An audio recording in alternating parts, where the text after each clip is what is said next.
All right, so in this video, we're going to look at how to do correlation and regression in the TI-84, 83 calculator.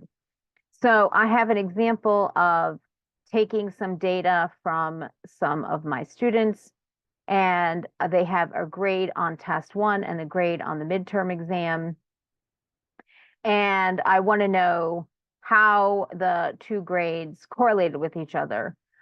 Did their grade on test one have a tendency to predict their performance on test two, on the midterm?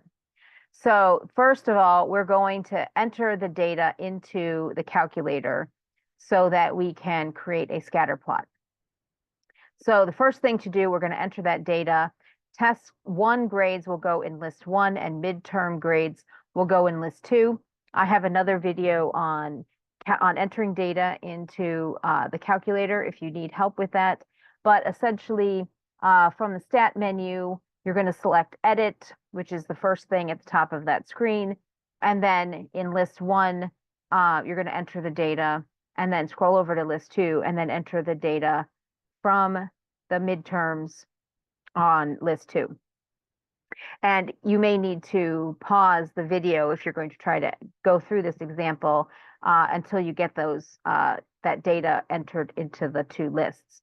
That other video will also talk about how to clear data from the list if you already have data in there. Now, once the data for the two tests are recorded in list one and list two, we can continue. So then the next thing to do will be, we're going to create a graph, a scatter plot of our data. So we're going to go to second y equals in order to set up stat plot. So second is the top left button on the main calculator portion of your screen. Y equals is the left button right below the screen. And then we're going to, inside stat plot one, so just hit enter because that's the top thing on the list. We're going to make sure that on the next line, the on option is highlighted so that the stat plot is on and not off. And then we are going to select scatter plot under the type option. If you've never used this before, this is the default setting. So you don't have to do anything, but if you've been using this for histograms or box plots or anything, you will have to scroll down to type and then hit enter when your cursor is on top of the scatter plot, which is this first option. And then make sure that X1 and Y, X list and Y list are listed as list one and list two correspondingly. And then you can opt to change the mark here. Newer calculators will also have a color option at the bottom, but older calculators won't have that. Again, you can ignore it unless you particularly want to change it.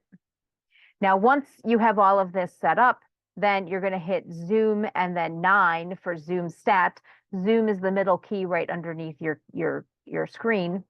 And 9 will adjust the window for your screen so that it displays all of the data in list one and list two under this stat plot function. And then what it will do is it will display your scatter plot. Now, once the scatter plot is made, then if you're trying to copy it down on paper, you would want to add labels and names of the variables they represent. But if we're just working from our calculator, we can't actually do that in the TI. Now, we can also use the calculator to calculate the correlation coefficient and the coefficient of determination, as well as the actual regression line for our students. So once the data is entered in list one and list two, this is already completed if you were completing the scatter plot previously, then we want to set up our calculator to display R and R squared. Now, this step needs to only be done once, but the first time you calculate the correlation coefficient, you may need to still do this. So in older calculators, the way, like the 83, the way that you would do this is you would go to second 0 to get to the catalog, and then you would scroll down through the catalog until you found the setting diagnostic on. And then with the you would scroll down to that, and then you would press enter, and then you would press enter again and actually run it, and it will say diagnostic on and then done when it's been activated. If ever you wanted to turn it back off again, you could use the diagnostic off option, but the diagnostic on is what we want in order to display the R and R squared values in our stats. Now, in newer calculators, you will actually see this option on the mode screen. So if you go to mode, and then they will have an option down here, stat diagnostics off or on. You will want to scroll down to stat diagnostics and then make sure that on is highlighted. So you may need to scroll over it and then hit enter in order to activate it. But again, this is just the difference in the action is the same, but where you find it in older calculators is not on the menu. It's not on the mode screen, but in newer 84 calculators, it will be here along with turning on the stats wizard and so on and so forth. Now, once that's on, then you can go ahead and we can calculate the linear regression line, which will also display our R and R squared values. Now, if you have not turned the diagnostic on and you run the linear regression that we're about to do, and you only get A and B and no R and R squared, it's because that diagnostic is still off. So it will still give you the regression line, but it won't give you the correlation that we're looking for. So in order to get that information, we're going to go back to stat. So you may have to exit out of the mode screen and then press stat, scroll over to the calc menu, which is the middle one on the screen, and then scroll down to 4, which is the linear regression AX plus B. Now there is another linear regression option further down on the list, which is A plus BX. You can use either one of them. They work identically.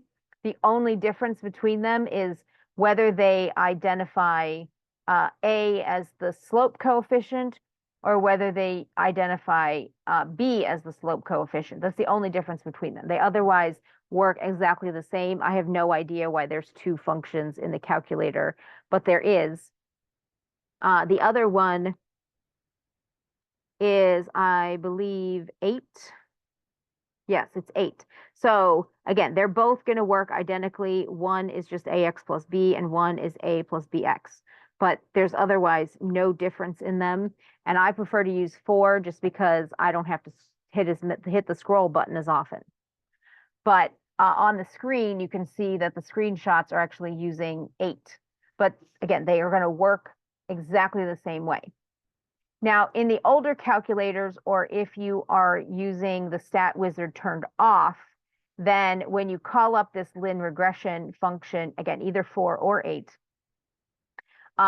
then list 1 and list 2 are the defaults for this function. So you can just press enter, or just to be completely clear, or in case you're using something other than list 1 and list 2, list the lists that are X and then Y right afterwards. So if your list 1 is X and list 2 is Y, again, that's the default, but you can also list them. If your list 3 is X and your list 5 is Y, then you would definitely need to list them. Remember, second and then the number will get you the list number. List 1 would be second and then 1, and list 2 would be second and then 2, and separate them by a comma. Now, if you're using the stat wizard mode, then you'll get this screen in the newer calculators, again, if stat wizard is turned on. And again, it'll just remind you what you need to specify. List 1 for the X list, list 2 by default for the Y list. There's usually not a frequency list, so that should be left blank. Store regression equation is a way of allowing you to store your regression equation so that you can actually use it and manipulate it, like saving it to your Y equals screen. So if you're going to use that, you would specify Y1 here typically, or some other equation on your Y equals screen.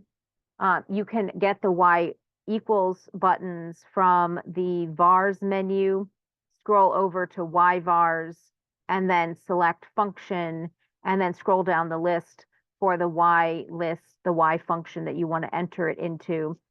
You can do the same thing with the classic mode.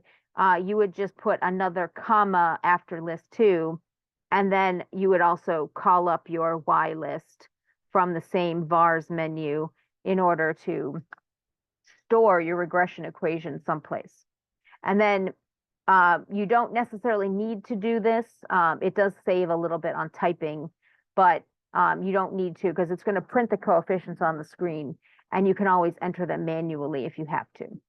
And then finally, when you've got everything into this menu that you want, or everything on the screen that absolutely has to be there, go ahead and hit calculate or hit enter.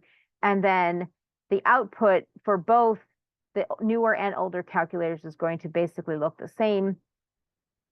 It's going to remind you what your equation is and what the coefficients stand for. So in this display, A is the intercept and B is the slope.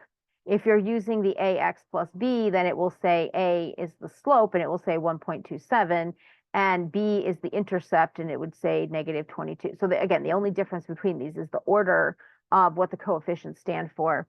And then it's going to list the R squared and the R values. R squared is the coefficient of determination. R is the correlation. And so for this data, 0.9 is pretty good. It's very high correlation.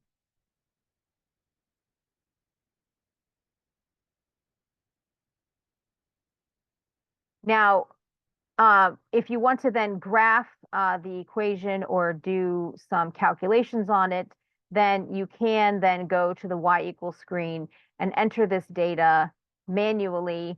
Again, remember that this is the slope and this is the intercept. So you would go to your Y equals screen. Again, if you didn't use the store regression equation, and you would type in the 1.279x minus 22.633, depending on how many decimal places you're rounding your answer to. If you use the store regression equation, it will carry all of the decimal places for you. Now, if we want to actually plot our regression line against our original data, then we can do that. Go to the Y equals screen, and you can either enter it manually, or if you chose store regression equation on Y1, then it will actually already appear there for you. And then you can hit graph. If you have done the scatter plot already, the margins will already be set, the window will already be set in order to calculate that value. And then you can just hit graph and not zoom stat again. And then when you do that, then your scatter plot is going to appear on your line with your data. Now, you can also use this calculator to either calculate a value from your regression line, or you can actually use functions on the screen in order to predict values. Now, in this example, once we have the line on Y1, then we can go to the vars function and follow the options for Y vars to function and then Y1. And then we can, in parentheses, we can display on the screen right after that parentheses, the X value, the test 1 grade that we want to use to predict the midterm grade. And then close that with parentheses. This is like function notation. And it will use the equation in Y1 to calculate that value for us. You can also get this information from the screen, from the calculator screen from the graph, by going to, from your graph, second trace, and then this will display the calculate menu. If you select the value option, which is just the top one on the list, press enter, and then it will prompt you for the grade that you want to use for the prediction. You want to find the Y equals score, the midterm grade score for that X value, for that test 1 score. And it will follow along the line, and it will show you actually where it is on the line. This is your midterm, your test 1 score. This is your midterm score. So there's actually lots of ways that you can do this from either the graph or from the main screen. You can, of course, also just type everything in manually, but the trace option will allow you to do it directly from the graph.